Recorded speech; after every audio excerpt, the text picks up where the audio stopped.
You simply can't expect a budget microphone to sprout wings or anything ridiculous like that. Can you create a good live stream or podcast with truly budget equipment? Let's find out. One criticism I get on my channel more than any other is that I don't focus very often on truly budget equipment. Even though I feel like some of the microphones that I review and the interfaces that I review are budget, when I put together my best budget audio interface microphone combo video, I still had people asking for something even cheaper. So in order to go really low budget, sub $50, you'd almost have to go exclusively to a USB microphone. Luckily for me, ALABS reached out to me and sent over the Iron 192 for the purpose of this review. They have no say-so whatsoever in what I'm saying, and the link in the description is their own link. It's not an affiliate link, so there's no incentive for me to give a glowing review if I truly don't believe it. At the time of this recording, the Iron 192 has a suggested retail price of $59.99 US, and I could find it as low as $37 at the time of this recording. I have seen it as low as $29.99 US, but your pricing may vary. When the microphone arrived, the first thing I noticed was the weight, 1.65 pounds, but the majority of the weight comes from this very well-constructed desk stand. On the bottom of the microphone, you have a USB-C port, a 3.5 millimeter headphone jack, and a 3/8 inch thread to put this on a boom arm like I have it right on here. On the back of the microphone, you have two knobs, one for the microphone volume itself and the other for the headphone volume output. The knobs have some give to them, but that's to be expected at this price point. On the front of the microphone, you have a truly capacitive touch mute button, and it is very well done, and I don't find myself having to double or triple touch it to activate it. Blue is unmuted, red is muted. Just like a stop sign, I assume red to be a no-go. The microphone boasts a 14 millimeter diaphragm cardioid polar pattern and a frequency response of 20 Hz to 20 kilohertz. The microphone comes in at a whopping 24-bit, 192 kilohertz sound quality, plus zero latency monitoring out of the 3.5 millimeter headphone jack.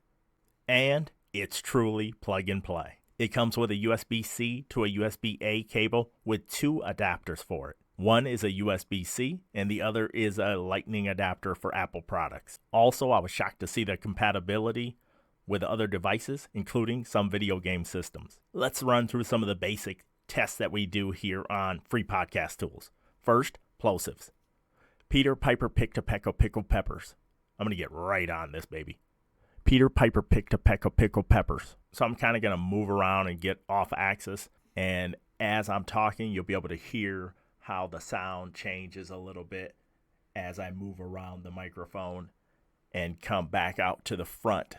You can hear how the tone of the microphone is altered by my movements around it. Now I'm going to simulate what I'd be doing during a live stream or a podcast. So let me do some typing here. I've got it up on the boom arm right now, so I'm going to move the desk around. So it kind of gives you a sense of what you'll hear during a live stream if you're moving around and you're unmuted. I'm going to start editing my video, and I'm going to come back with my final thoughts on the Iron 192 by ALABS.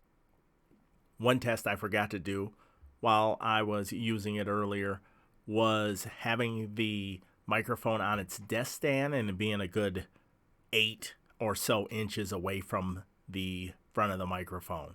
But here's how it would sound in that manner. I really think for all microphones that you need to get that microphone up closer to you, especially if you're in a room that is not acoustically treated very well. Last year I picked up this Neewer boom arm for $5, and so the budget doesn't really get increased, and you get the microphone up closer to your mouth instead of using the desk stand, which is nicely constructed. But even if I were going to use this stand, I would probably set the box or something up here to get it up closer to my mouth. While I won't be removing my Rodecaster Pro 2 paired with my Shure SM7B and replacing it with this budget microphone. I do think that the ALABS Iron 192 does a good enough job for you to podcast or live stream with this microphone. So if I was using this for a podcast and I had the opportunity to edit afterwards, I would probably try to push some plugins over the audio to try to give it some warmth, a little more body. What I would use this for is throwing it in a bag and using this on the go. So if I were in a hotel room or whatnot and I wanted to use my cell phone or laptop in conjunction with this microphone, I think the flexibility of connectivity adds a lot, especially at this budget price point.